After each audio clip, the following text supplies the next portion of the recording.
Welcome to another reseller drop-in. I hope you're enjoying this series. Basically, we try and run these every other Tuesday if we can.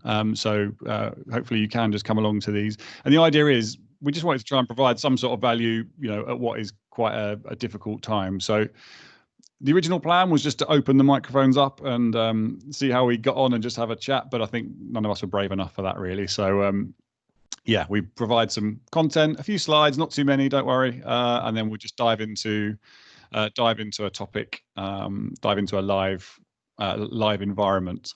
So today you've got myself, James. I'm part of the channel team, and you've got Ronny, who's part of the pre-sales channel team, pre-sales team, technical team, and we're also joined by Neil, who's one of the technical team at our UK distributor, Zen Software. So he's going to help man the chat.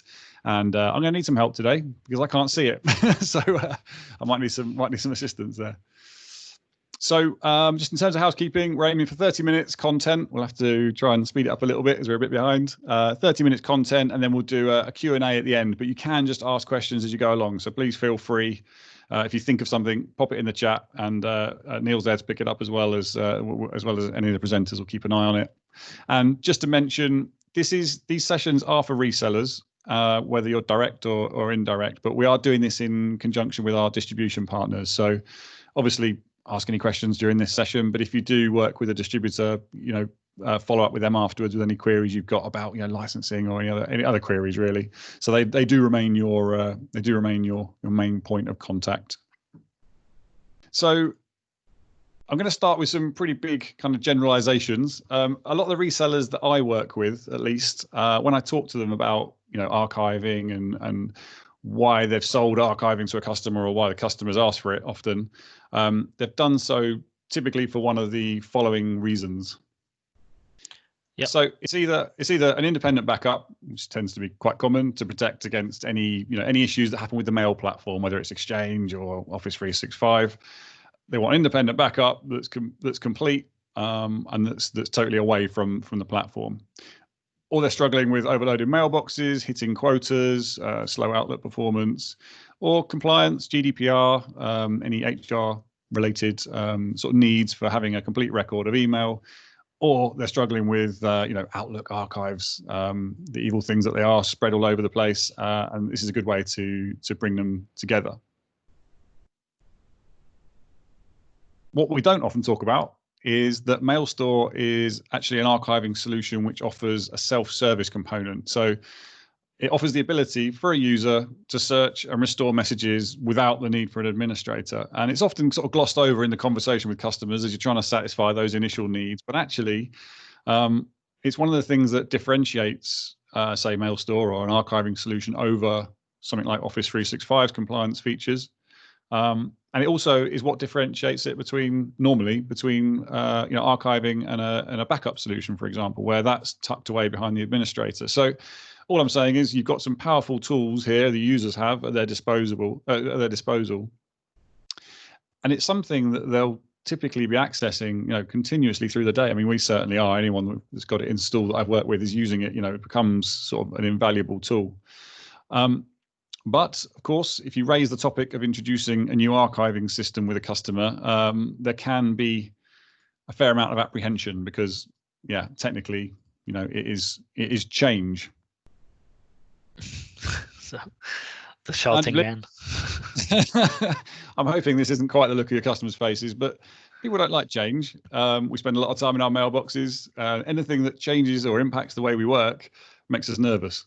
So, I've had conversations with customers where they've said, I've got 416 nested folders. I've got 30 gigs of email. Okay, I haven't looked at it for 3.5 years, but I want it at my fingertips. It has to be there. I can't survive without it. And also, I don't want you to come in with a solution that takes away half of my mail and I have to think, right, go somewhere else to access that. And this is new stuff. This is old stuff. That's not going to work. Not only that, from a reseller's perspective, there's also that kind of concern, I guess, that you don't want to have to be educating these guys on this stuff. So, a small amount of learning curve is fine, but there shouldn't be a big difference to people's daily working routine. So I can assure you, as an email archiving vendor, any vendor worth its salt really focuses on trying to make sure that whatever your archiving solution is, that it fits in with this workflow. It should blend in, and it should be familiar. Okay, let's take a look.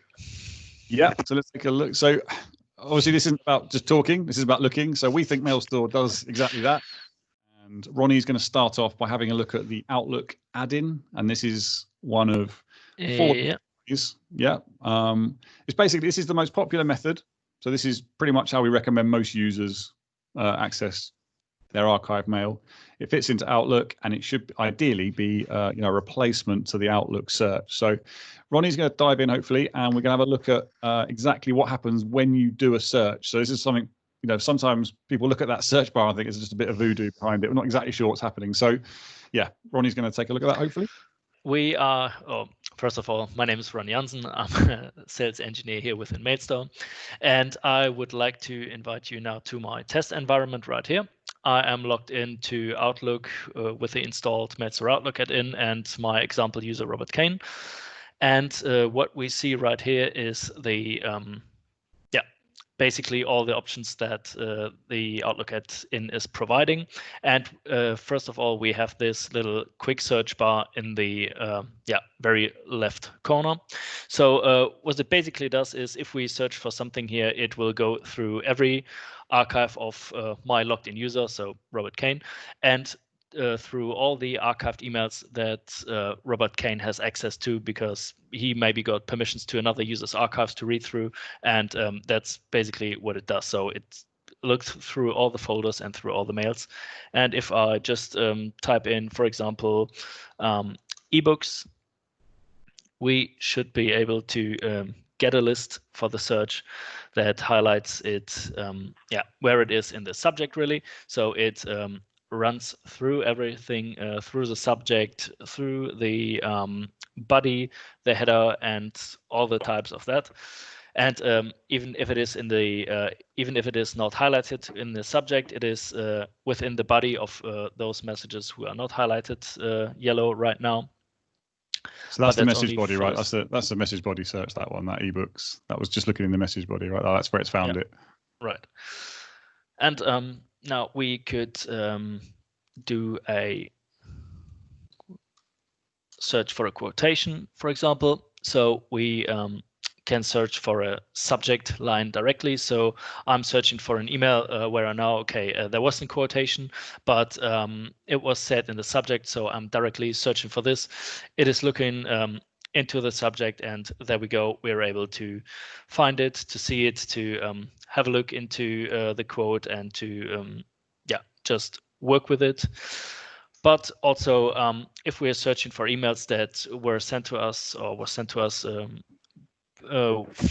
by a person that we are not clear how to write it or what was the name exactly, so we just know partial name, and we can also directly type it in to see what does it give us and how is it reacting. So I know the first name is Rosa, but I can't remember of the last name. So it is also searching for partial names, and it's not a problem for MailStore to also find this and highlight this, and just to have a look around it.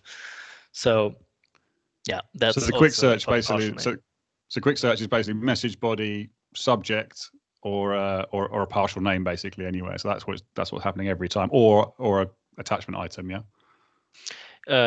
Right. So but perhaps it's a partial term. So if we just know parts of a word of an email address, we can combine this search with a wildcard, for example, so the star sign. So I just want to search for an email address. I don't know the complete email address. I just know a partial word of it. So I know just a trashy. So that the email address has something to do with trashy, and I don't know how it is written correctly. So I'll put a wildcard behind it so MailStore is aware to find everything related to this word in combination. And if I do this afterwards and run the search, we should see that, MailStore is highlighting the trashy within the email address, but is also displaying the full email address. So it's absolutely possible to search partial words and to, it is okay to not knowing the full email address, so we can easily search for it and have it displayed. And, which is quite useful, isn't it? When you're just trying to, if you just know, I guess what we're trying to paint here is that with the quick search, you can actually do quite a lot. And even if you only know, if you have a customer call in and you just know that they've mentioned their first name, any element of their name, then absolutely, when you perform a search, absolutely. So, for example, just to take my name and if a person's calling and he just mentioned his first name and his last name, and I know, okay, there was a mail conversation, but I'm not quite sure what his email domain is or where he wrote from. So I can also put a wildcard behind it. And even if I don't know the email address or the email domain, MailStore is again reading through this and is taking the first name and the last name and is displaying from which email domain this customer was writing, or in my case it is writing, or maybe the other way around. If I'm just knowing the company the customer's working for, which I'm on the phone, or the email address, we can put the wildcard just before the mentioned domain or mentioned email address, and MailStore will also search for every name that has wrote an email to me or where I had an email conversation for this email domain. And that's the way you can search on both sides of the @ sign, and should be able to find a lot of possibilities. And there is also the possibility, if you're not sure how to write a specific word or a specific subject, a word in a subject or something, there is also the possibility to replace a word or a letter with a question mark to have it displayed. So maybe if I don't know how MailStore is written, I could just replace the T with a question mark. And this should also give us the correct writing, and it will find everything which is related to it, and it will highlight it, of course.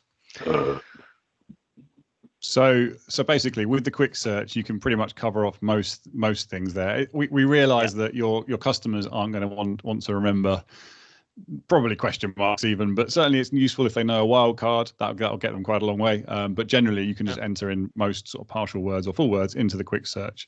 But absolutely, sometimes what you find is like there, you end up with a whole load of results there. So if they've got too many results, that's kind of where the advanced search comes in. So that's that's your quick search, and then you've got the advanced search, which is the other option.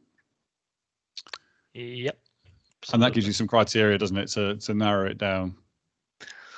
Yeah, absolutely. So we are able to narrow down the results by just adjusting this tick boxes. We can adjust that we can search through folders and folder structures. For example, if we are just searching in a specific project folder or in a folder of a colleague that we have access to. So as you can see here, we have our normal folder structure, and we're able to, just navigate into a project folder or into a customer folder, and are able to search there, or search within an archive folder of a working colleague where we got permissions to read through. I'll leave it to search all readable folders right now. And also, it is better to use this advanced search bar if you have a search term, or if you need to perform a search over and over again, maybe on a weekly basis or a monthly basis. So you have the option to save a search. And you can also, of course, adjust those search for fields with a wildcard, or also with a question mark to adjust the search. You can specify a date range where to search from, so maybe all the mails from last month or from the last 2 months, and also include and exclude attachments to look through. So maybe there was an email with a discount code that I'm remembering of, so I can just search for this discount code, and it should give me the email where this was mentioned within the attachments. So I know the CompX was the discount code, we see the email right here. That's the one we already found before. And we can have a look into this PDF file right now. Please make sure that the that MailStore is configured within the search indexes to read through PDF files and all the file types. So maybe I can quickly jump over to MailStore, look into the search indexes. As you can see, every user got its own index file, and also on the top there are all listed the file types that I'm able to search through. If you need to adjust something, you can change it with this button right here and opt in something that is not yet configured, or download filters for the PDF file to search through PDF files, and then it is possible to search through all those also within the archives. And so it's got some more obscure support, hasn't it? So you got basically, what does it come with out of the box, Ronny? What was by the default installation, which file types are included, or do you just add them? It is just blank. So after the standard installation, it's blank. MailStore will archive every attachment, but it's not able to search through anything. So we have to opt in and install file types then.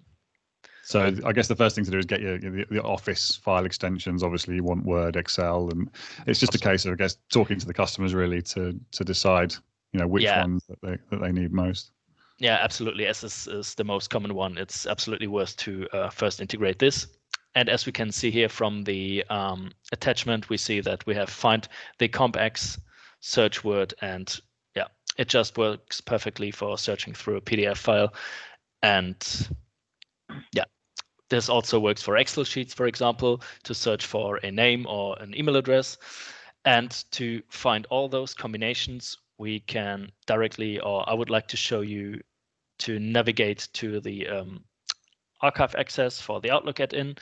And there we can also find the quick search, which gives us a overview of which parameters can be used. For example, this wildcard, we can use the wildcard just before the domain or just for the email address. We can use a question mark. We can put it in brackets or into those highlights right here, or we can even search for words.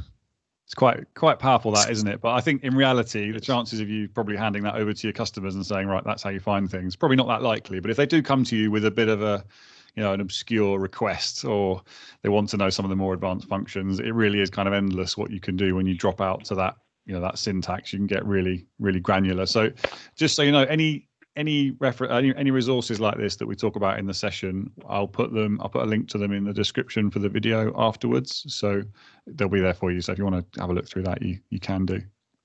Yeah, absolutely. So I think was it the browse view next. So we're going to quickly show you the other option, which was the browse folder view. So I mean, I think basically what we're in an ideal world, I think with the search capabilities you have here, what we'd like is for your customers to learn, that Google-esque mentality where they basically, they search for everything, because you don't really need folders when you've got an archiving solution. It's got everything in there. It doesn't really matter where it is. But you can't, obviously, you're not going to walk into a customer site and say, right, stop working how you're used to and do it this way. So what we tend to do is basically we pretty much recommend that you use journaling and mailbox synchronization, but we're actually one of the few solutions that does actually offer you this ability to browse the archive as well. So it can really help if you're having a customer conversation and you want to ease them into this, try and make it as gentle a learning curve as possible. They have always got that familiar browse view where they can look at the folders they would normally have in Outlook replicated in the archive.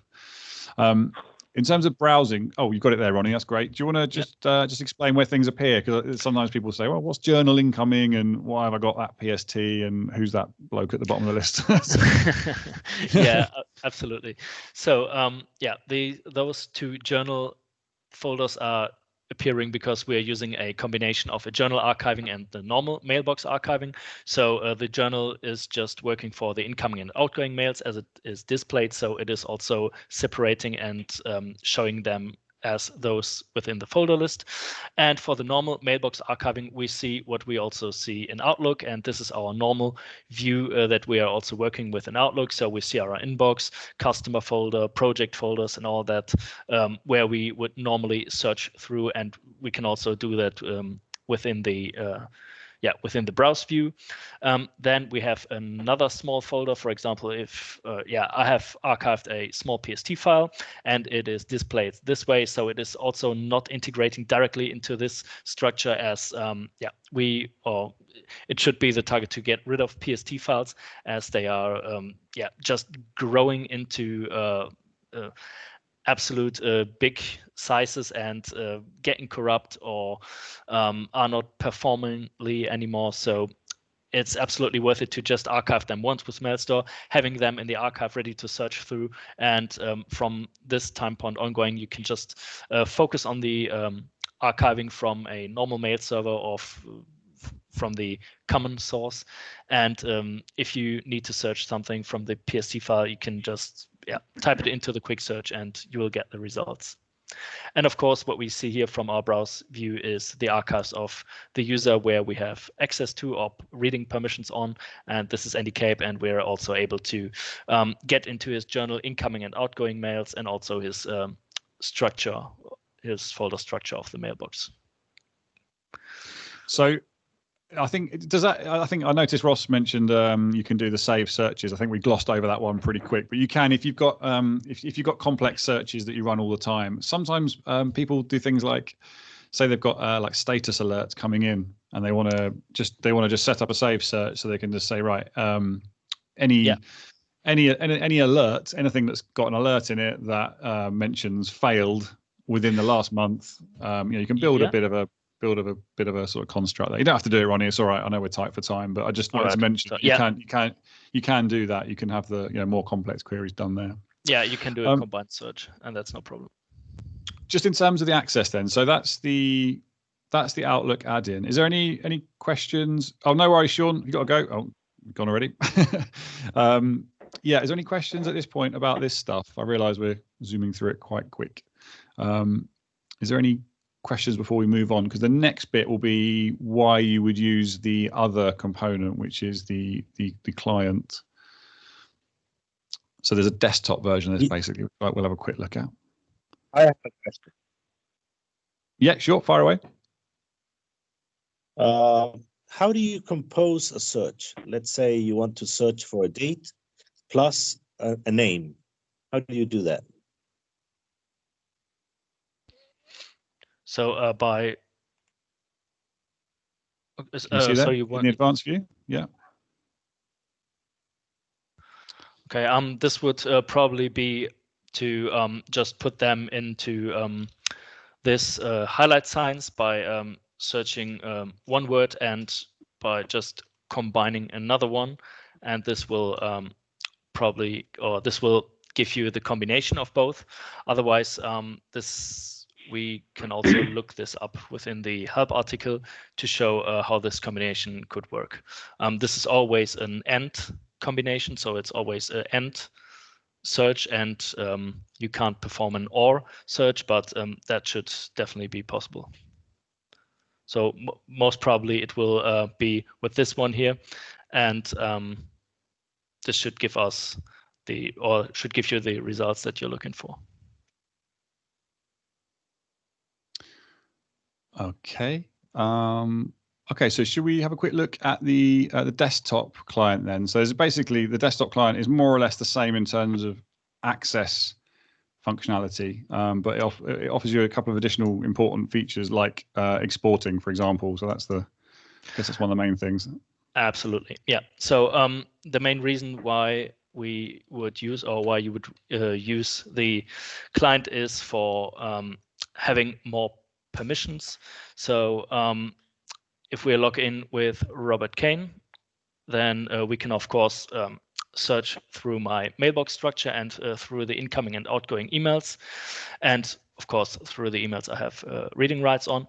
But the main thing to use this is that we have the option right here once we get the permissions from the admin that we are allowed to archive emails, we could set up our own archiving files, for example, to archive our own Outlook installation, the Outlook profile, or the Thunderbird installation.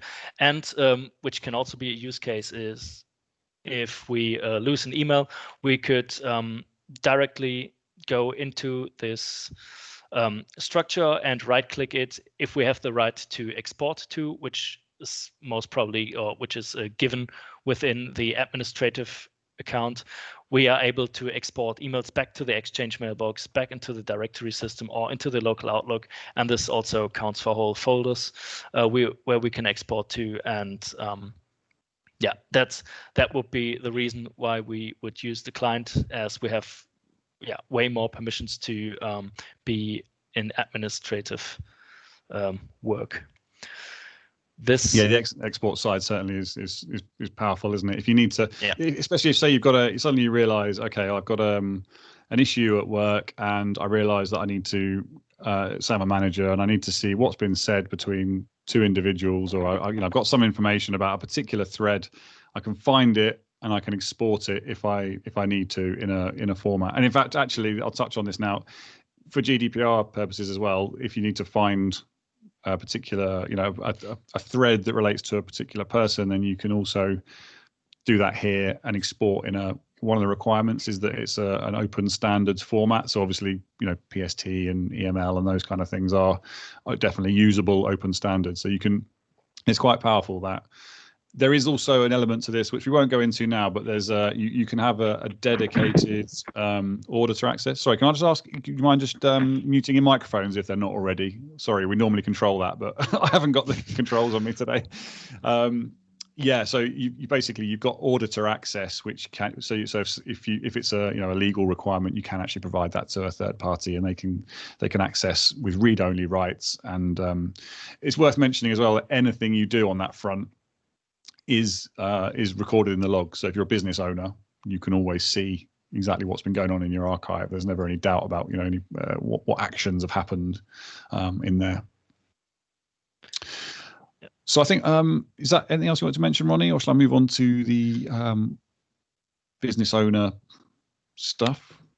We can move on to the business owner stuff. So I think the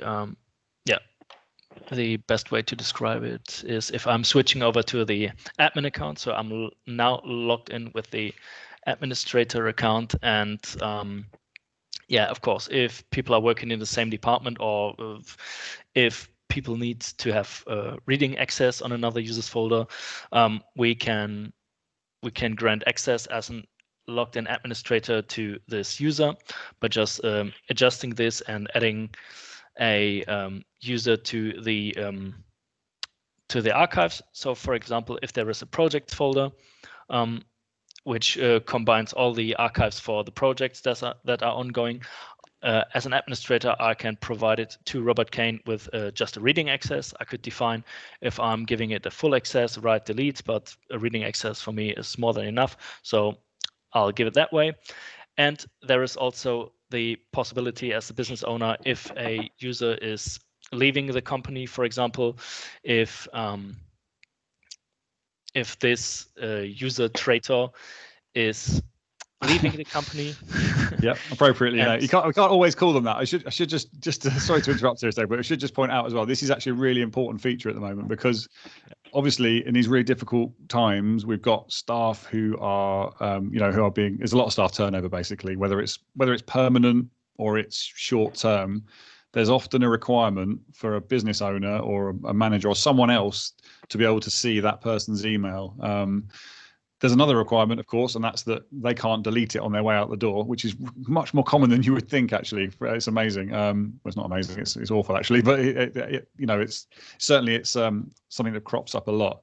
By archiving, by default, it's all protected. But this just shows you how you can then reassign a particular person's email to whoever it is you want to. So whether it's the business owner or the manager. So it's definitely something that we're talking about a lot at the moment. So worth being aware of. Yeah. So if Robert Kane has the reading access before, or if it is just the normal access anyway. If this user tray has left the company and the administrator has to delete it, we normally see that he also has his archive folder, and he left the company, so we need to delete him. So they're separate, right? So that's quite an important distinction. So you got users, you got basically got this concept of users on one side and then archive folders. And archive folders on the other side, right? Yeah. And if we delete this user out of the MailStore user list, the license for this user becomes free and is available for the next user or for an upcoming user. But as you can see, the archive folder of tray will stay, and we are now able to give this permission to another user, for example, for my user Robert Kane. So me as a logged in administrator could navigate to the user who needs reading access, Robert, and I can define that he should be able to read the leftover archives of tray. And this is no problem. As you can see, this has directly been added right here. And if we now switch over to the Outlook add-in, we should also be able to view the archives right here, as they will be displayed within the structure. So as you can see, we can search through the archives of tray and also for the project folder that we did earlier. So I managed to give Robert access to the projects archive folder of the company. So he's also able to have access on the construction builds or the sales project of this company. And this is also a way a business owner can split over those accesses, or a business owner can self-access those projects and to see what was the last conversation or what was done yesterday, for example. So that's another one that comes up quite a bit, actually, particularly for construction companies where they work in like project folders. So there'll be one particular construction project that multiple people need access to. That's quite a good way of doing it. You can create a virtual user if you want to, and put the project folders underneath that, and then it gives you then a set of permissions which you can allocate to the people that are working on that particular project. So yeah, it's another really useful requirement for a business owner. Right. Okay. I think the only thing I was going to mention at that point is in terms of the sort of the current situation and why a business owner again might want to be able to sort of to use an archiving solution, or one of the requirements is that suddenly people are obviously moved from one location to potentially they're split across multiple sites now, and having the ability to be able to say, right, okay, I want to check. I can't just lean across next to as I used to lean across the desk and say, hey, John, did you speak to such and such last week? Or who was the last person to have contact?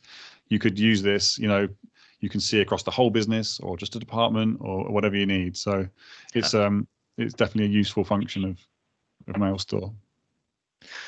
Yeah, absolutely. So yeah, even if you use the quick search or the folder search, you can narrow it down to a construction folder or to a project folder if you're aware that a specific email is there, and then navigate to it or take the fast way and search for it. And yeah, you got various options there. Absolutely. I hope that's kind of useful. We tried to take it from an end user's perspective, so the bits that are important to your end customers, and then obviously the bits that are important to business owners. But you could easily spend an hour and a half on this alone. So I don't know. The whole point of this drop-in is just to chip in. So if you've got any questions, anything we've zoomed over, or anything you'd like to ask us, then please feel free. That was the main stuff we wanted to show you.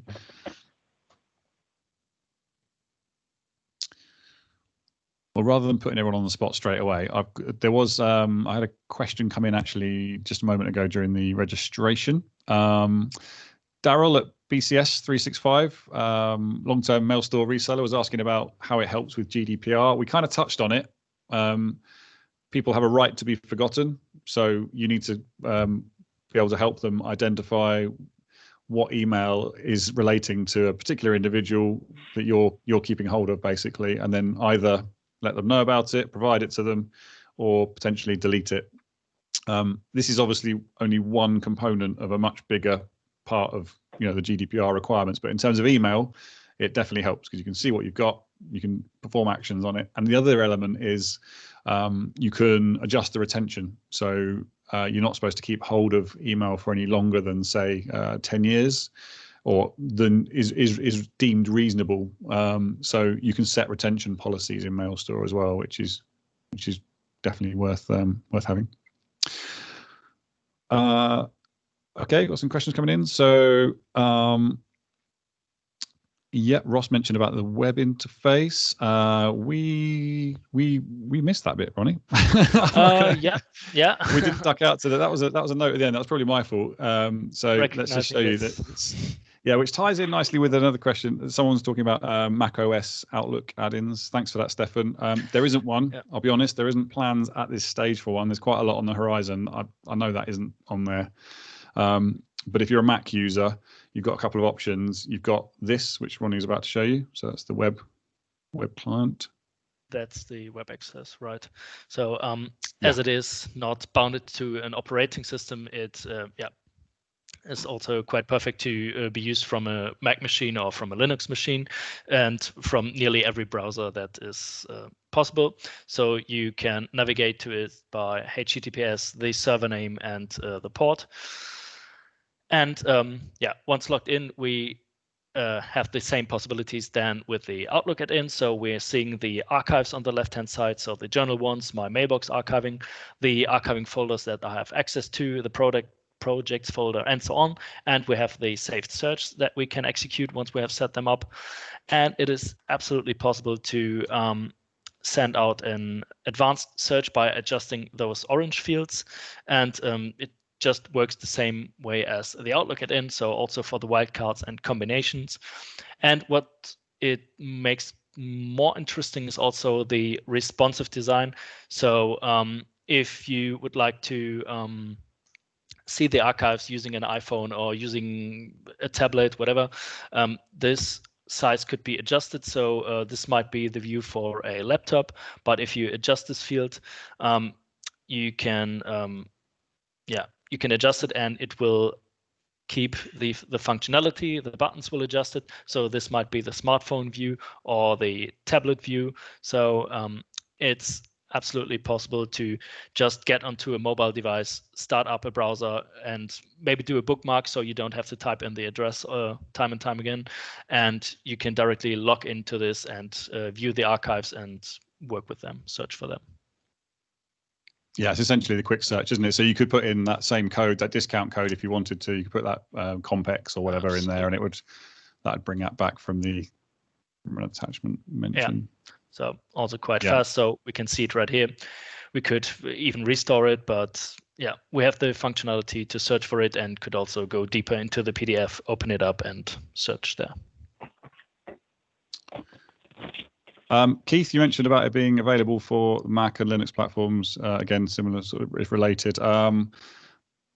Linux, there's nothing I can talk about right now. Linux is definitely not off the table, but we haven't got anything planned for Mac at the moment. So yeah, nothing solid, concrete at the moment. But we've got quite a busy roadmap for the sort of Q1 next year.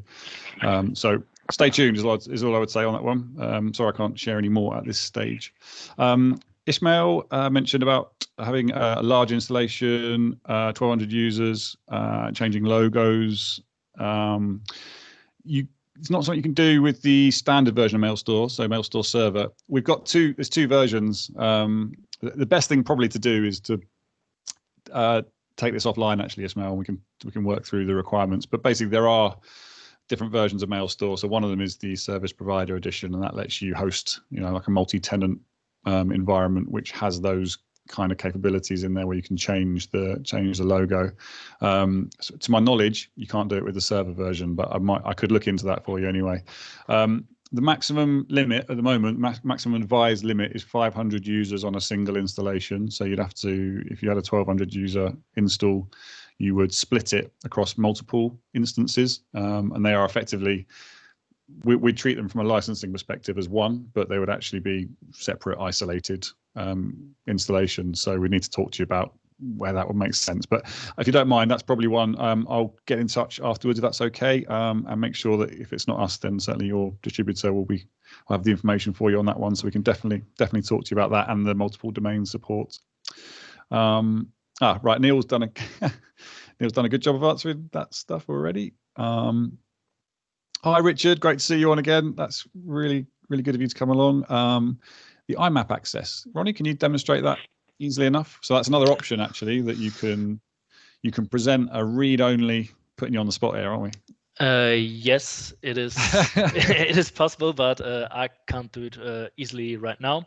But basically, yes, you can activate the IMAP server within the configuration tool of MailStore server, which gives you the possibility to load the archives as an IMAP mailbox into an IMAP possible email client. So, for example,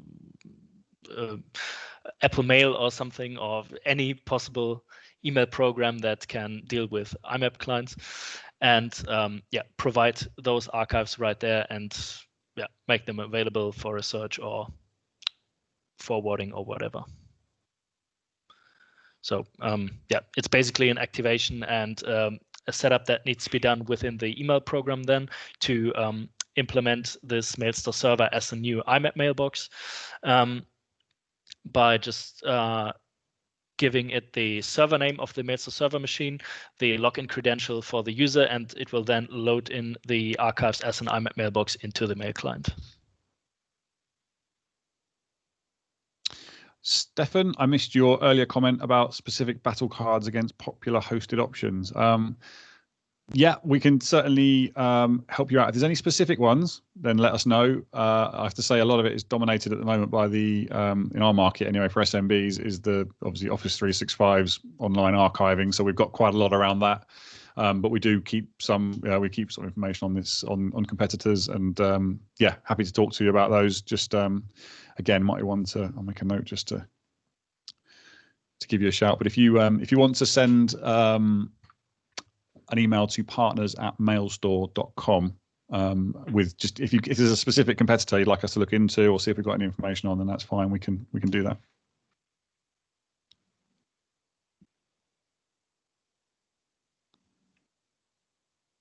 Oh, Richard, I'm not sure if we answered your question, but I can see there's a hand up, which is a new new feature in Teams, isn't it? I think. Yes, you did. Hi, Richard. It's easier just to chat, isn't it? I think probably. So we answered that question already. You did. Okay. Any others you'd like to ask while you're on? Yeah. Yes, there is one. I would say stopping question or argument many customers give us is when they're using Office 365. The customer says we are going to keep all email in Office 365. So what's the purpose of having an archiving solution? If we have, and I told him, well, you're going to keep 2 years behind. And he said, well, we're going to have everything there. So if we need more space, we're going to contract that space. So what would you suggest would be the argument there?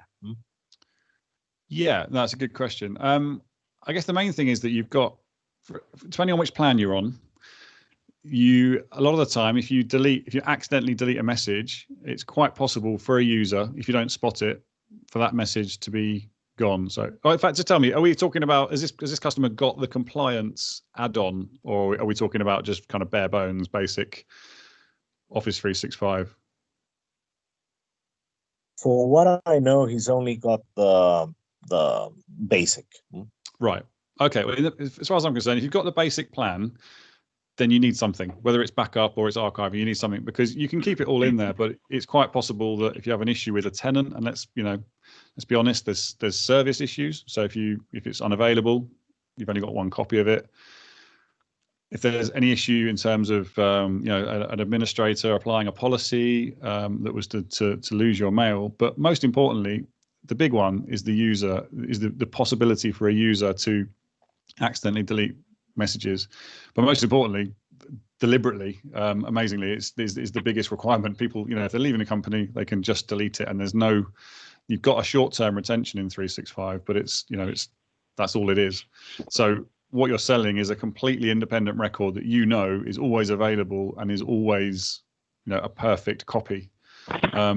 And the conversation we often have is around, well, can't I just use an Office 365 backup solution? Because there's lots of those out there now. Veeam do one. There's all sorts of vendors offering them. But they're generally, I mean, can't speak for every solution, but they're generally snapshot based. So the thing is with archiving, you're basically, if you use our gateway utility, you're basically continually sending email to this archiving solution without it ever going past the user. So the user can literally just delete it the moment it arrives in Outlook. And that doesn't matter because you've captured a copy. So that's what it's about. If you can afford to lose email, yeah, you probably haven't got a great argument. But if you can't, if it's that important, then yeah, that's really where it comes in. It's a solid independent record that's totally away from that mail platform. Also, maybe another argument is if a contract runs is expired with Office 365, they will directly cut the access to it and to the mails. And with having MailStore, you would at least have the opportunity to jump into the archives and search for the emails that you've already archived. And of course, you can get the contract again with Office 365, but I think it takes a certain time to reactivate this and to be available for the business again.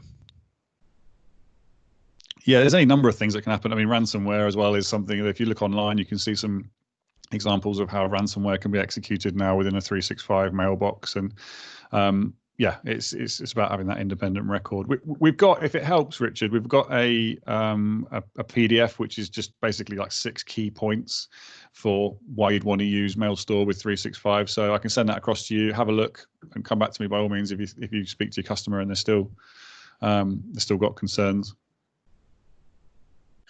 Okay, please send it. Will do. Yeah, no problem. It's worth noting as well, actually, I'll put it in the description for the video, for the recording again, but we do a content playbook, and that's got all of our like email templates, social graphics, and links to the important stuff. So if you download anything, just download that content playbook, and that gives you everything else. Daryl, yeah, no problem at all. I will. So just look out for it. I'll send a recording around to everyone, and I'll put it in the description. Okay, so you better grab it from there. And please, obviously, just get in touch with either us or your distributor if you work with one. Stefan, yeah, I know it would be. You're right. We do need more in the way of comparisons with other products. So, but like I say, if there's some that you come across a lot, just let us know, and we can prioritize those. We have got a couple, but I just don't know whether they're going to be the right ones.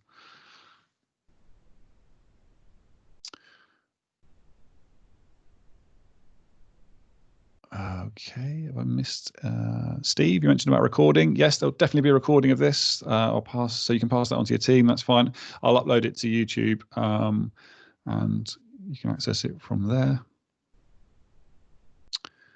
Neil, you've had a quiet day today. I thought you'd be. I thought maybe we'd be calling on you a lot, but so you're not earning your money.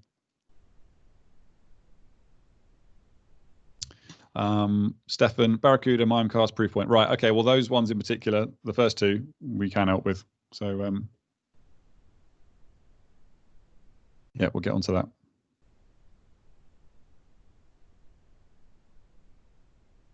Just out of interest, Stefan, which platforms do your customers use mainly in terms of their mail? Is it 365 mainly? Feel free to jump on voice chat, by the way, if you want, if that's easier.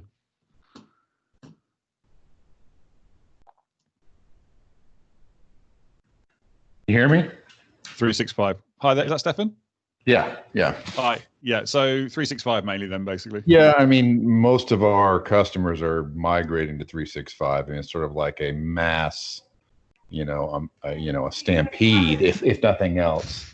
We sold a lot of Microsoft Exchange security and add-ins, and they're all, basically running to Office 365. And so our daily mantra is, you're not protected enough. You're not, we're constantly explaining to them just because they have Office 365, they're not all set now. So that, that goes without saying that we're going to have to attack that. But then we still have customers that are using Barracuda or, Mimecast.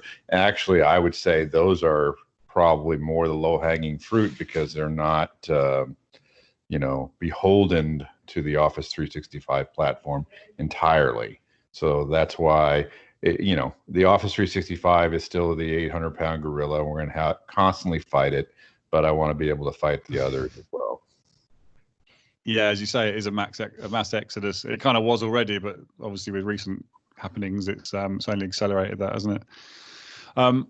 Being that this is an on-premise solution, obviously there's a conversation around why you should have it on-premise. But of course, with our licensing model, there is also an obvious difference there that you pay once up front, and then you pay say, I think it's around 25% of the new price in the second year. So it's like a Mimecast where you're locked in for a long period and it's month on month. There's a difference there. But obviously I realize you need some more detail around feature comparisons and stuff as well. Yeah, and I think the on-premise is potentially a good argument, but I just want additional content in that area, if you will, so that we've got our own ideas, but putting everybody's head together and say, here's how we sell this as the on-premise option is more ideal for you, or even if it's just at a data center or someplace like that where they're not paying exorbitant hosting fees. Yeah. It might also be worth looking, certainly explore it. As I mentioned earlier on, we do this service provider edition, so you can actually, that does take you into the monthly model, but you get to control the pricing. Obviously, we do a software version that you can host, in a data center of your own, and then you can package it as you want. It's a multi-tenant setup, and you provision instances of MailStore for your customers. That seems to be pretty popular at the moment, as interest in the cloud seems to be growing.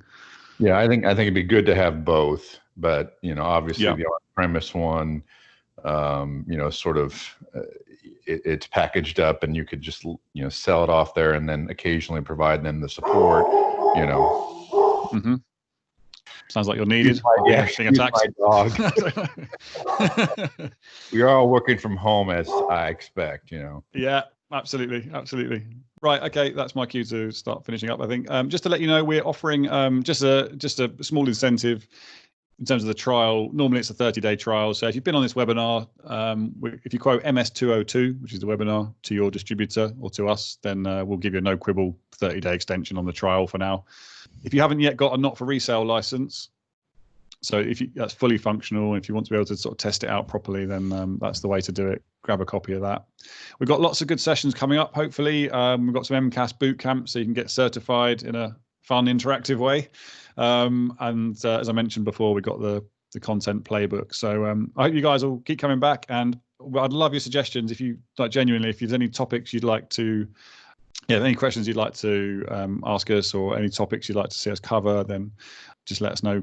Pop them in the chat. We're going to talk about optimizing MailStore, so best practices around health and optimization of your installations. Hopefully that'll be maybe the next one. No worries, Keith. Thanks very much for coming along. Appreciate it. I know your time's valuable, everyone. If there's nothing else, no other questions, then I'll bring it to a close there.